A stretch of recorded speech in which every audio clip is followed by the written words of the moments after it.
Hola, mi nombre es Andrés Delgado y soy estudiante de medicina del segundo semestre. Ok, y les voy a hablar sobre la embriología específica, voy a hablar sobre embriología específicamente sobre el sistema renal o sistema urinario, como lo quieran llamar. Entonces, para dar inicio a esto, vamos a hablar sobre el desarrollo del sistema renal. Este sistema comienza mucho antes que el sistema genital y está constituido por los siguientes elementos, que son el riñón, que produce y elimina la orina, los uréteres, que transportan la orina del riñón hacia la vejiga, que es un almacén temporal de orina, y las uretras, que transportan la orina desde la vejiga hacia el exterior. ¿Ok? Ya con esto damos inicio a la embriología del sistema renal. En la embriología del sistema renal se producen tres conjuntos de riñones sucesivos, que son, el primer conjunto son los prónefros, que estos son rudimentarios y carecen de función. El segundo conjunto, que son los mesónefros, que estos están bien desarrollados y tienen una función breve en el periodo fetal temporal. Y los metanefros, estos son los que crean el riñón definitivo. Los prónefros, ¿ok? Estos son estructuras bilaterales. Prónefros son estructuras bilaterales y transitorias, ¿ok? Que están constituidas por pocos grupos celulares y estructuras tubulares que se encuentran en la región del cuello. Los conductos pronéfricos discurren caudalmente y se abren en la cloaca.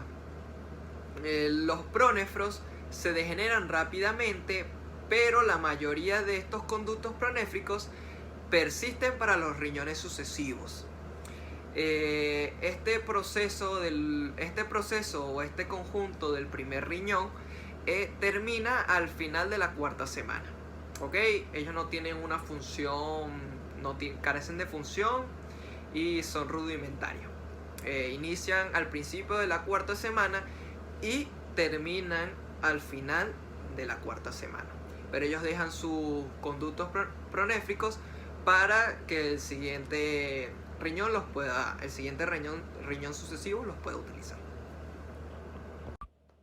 El mesonefro y el conducto mesonéfrico. Estos derivan del mesodermo intermedio, ¿ok? A nivel de los segmentos dorsales superiores y lumbares superiores. Durante la regresión del sistema pronéfrico, se da al comienzo de las 4 primeras semanas del desarrollo. Se crean los primeros túbulos excretores del mesonefro. ¿Ok? Estos rápidamente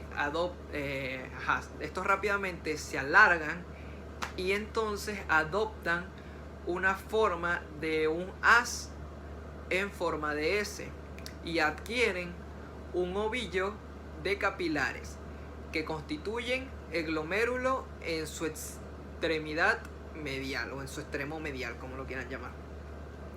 ¿Ok? Entonces, ¿qué pasa? Que los túbulos envuelven este glomérulo y forman la cápsula de Bowman, ¿ok? Y esta cápsula de Bowman y estos elementos que los constituyen forman el corpúsculo renal.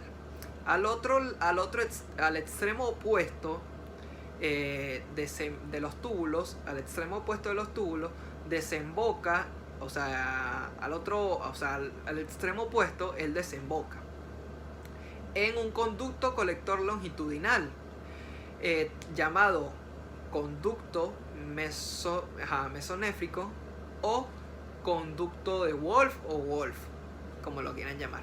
A mitad del segundo mes, el mesonéfrico da lugar a un nuevo órgano. Tiene forma ovoide y es voluminoso, ¿ok? Y da lugar a un nuevo órgano. Este nuevo órgano va a estar a cada lado de la línea media, a ambos lados. ¿Ok? Y es llamado la gónada. Este órgano se desarrolla justo en la línea media y esto hace que se cree una prominencia, y esta prominencia es llamada cresta urogenital. Al finalizar casi al finalizar el segundo mes del desarrollo embrional, todavía se siguen diferenciando los túbulos caudales, pero los túbulos craneales y los glomérulos van teniendo cambios degenerativos y van desapareciendo poco a poco.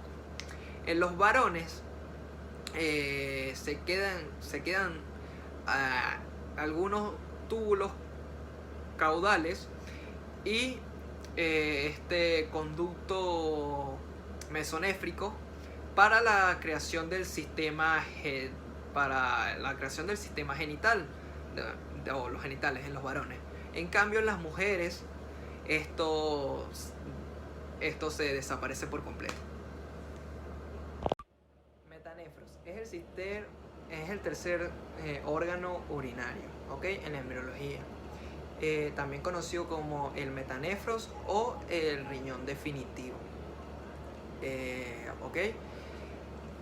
Este se ve a partir de la quinta semana y es desarrollado en el mesodermo metanéfrico.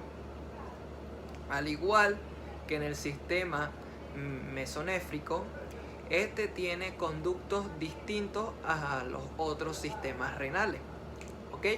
Y este empieza a funcionar aproximadamente a partir de la novena semana del desarrollo embrionario. La posición del riñón. ¿Ok? La posición del riñón inicia en la parte de la pelvis. Este riñón permanente, por así decirlo, está en la parte de la pelvis. Él sube hacia la parte abdominal. ¿Ok?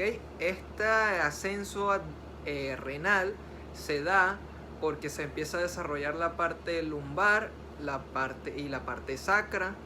Entonces el riñón pues asciende hacia la zona abdominal. ¿Ok? Cuando está en la pelvis, él es vascularizado o es irritado por una ramificación de la aorta en la parte pélvica. ¿Ok? De la aorta, una ramificación de la aorta en la zona pélvica. Y mientras va ascendiendo, también se va irrigando por la aorta, pero con ramificaciones que estén más arriba, por así decirlo. El riñón empieza a ser funcional a partir de la 12ª semana, o sea, a partir de la semana 12. Empieza ya a ser ese riñón permanente, empieza a ser funcional en el embrión. Y la orina la suelta en el líquido amniótico. La nefrona es la unidad tanto estructural y funcional básica del riñón, siendo esta la responsable de la purificación de la sangre. Su principal función es filtrar la sangre para regular el agua y sustancias solubles, reabsorbiendo lo que es necesario y excretando el resto como orina. A continuación les explicaré el desarrollo de la unidad excretora o el desarrollo de las nefronas. En primer lugar, cada túbulo colector neoformado está cubierto en el extremo distal por un capuchón de tejido metanéfrico. A su vez, por influencia inductora del túbulo, las células del capuchón forman pequeñas vesículas, las vesículas renales, que son las que podemos observar acá. Estas vesículas que a su vez forman túbulos más pequeños en forma de S. Los capilares crecen dentro de la concavidad en uno de los extremos de la S y se diferencian en glomérulos. Los túbulos, junto con sus glomérulos, forman las nefronas o unidades excretoras. El extremo proximal de cada nefrona constituye la cápsula de Bowman, en cuya concavidad está incluido el glomérulo. El extremo distal mantiene una comunicación franca con uno de los túbulos colectores y establece de tal modo una vía de paso desde la cápsula de Bowman a la unidad colectora. El alargamiento continuo del tubo excretor da como resultado la formación del túbulo contorneado proximal, el asa de Henle, y el túbulo contorneado distal. En consecuencia, el riñón tiene dos orígenes en su desarrollo. El primer origen es el mesodermo metanéfrico que proporciona las unidades excretoras. El siguiente es el brote ureteral que da origen al sistema colector. Y las nefronas se forman hasta en nacimiento, momento en el que hay alrededor de 1 millón en cada riñón. La producción de orina se inicia tempranamente en la gestación, poco después de la diferenciación de los capilares glomerulares, que comienzan a formarse en la 10ª semana en el momento del nacimiento. Los riñones tienen un aspecto lobulado, pero durante la infancia la lobulación desaparece por el crecimiento ulterior de las nefronas, a pesar de que el número de esta no aumenta. Desarrollo de la vejiga. En el curso de la 4ª a la 7ª semana de desarrollo, la cloaca se divide en el seno urogenital por delante y en el conducto anorrectal por detrás. El tabique urorectal es una capa de mesodermo entre el conducto anorrectal y en el seno urogenital primitivo. El extremo del tabique formará el cuerpo perineal. En esta imagen podemos observar la división de la cloaca. Al final de la 5ª semana observamos la aparición del seno urogenital primitivo. A la 7ª semana se diferencia el conducto anorrectal, separado del seno urogenital por el tabique urorectal. A la 8ª semana, el conducto mesonéfrico se va incorporando de manera gradual a la pared del seno urogenital, mientras que los uréteres desembocan de manera separada. En el seno urogenital se pueden distinguir 3 porciones. La parte superior y más voluminosa es la vejiga urinaria. Al comienzo, la vejiga se continúa con la alantoides, pero cuando la concavidad de ésta se oblitera, el vértice de la vejiga queda unido con el ombligo por un grueso cordón fibroso, el uraco. En el adulto también recibe el nombre de ligamento umbilical medio. Le sigue un conducto bastante estrecho, la parte pélvica del seno urogenital, que en el varón da origen a las porciones prostáticas y membranosas de la uretra. Por último, se halla la parte fálica del seno urogenital. Esta es aplanada de un lado a otro y como el tubérculo genital crece, experimenta un desplazamiento ventral. El desarrollo de la parte fálica del seno urogenital difiere considerablemente en uno y otro sexo. En la imagen A observamos el desarrollo del seno urogenital, que origina la vejiga urinaria y el seno urogenital definitivo. En la B se observa que en el varón el seno urogenital definitivo da origen a la uretra peniana. La glándula prostática se forma por evaginaciones de la uretra. Durante la diferenciación de la cloaca, las porciones caudales de los conductos mesonéfricos se incorporan gradualmente a la pared de la vejiga.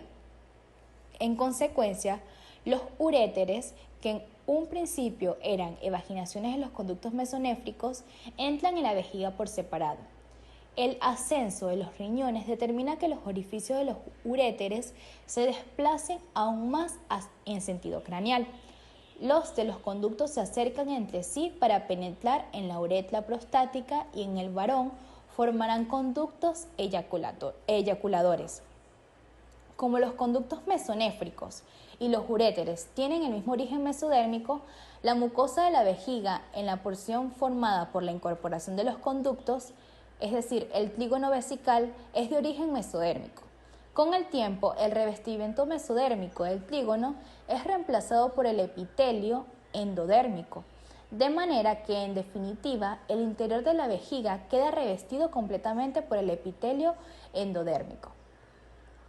En las vistas dorsales de la vejiga, que muestran la relación de los uréteres con los conductos mesonéfricos durante el desarrollo, al inicio los uréteres se forman con una crescencia de los conductos mesonéfricos, pero con el tiempo entran por otra vía de la vejiga urinaria, observándose el trígono de la vejiga formada por la incorporación de los conductos mesonéfricos. El epitelio de la uretra masculina y femenina es de origen endodérmico, mientras que el tejido conectivo y muscular que la rodea deriva de la hoja esplánica del mesodermo. Al final del tercer mes, el epitelio de la uretra prostática comienza a proliferar y surgen varias evaginaciones, que se introducen en la mesenquima circundante. En el varón, estos brotes originan la glándula prostática y en la mujer, la porción craneal de la uretra da origen a las glándulas uretrales y parauretrales.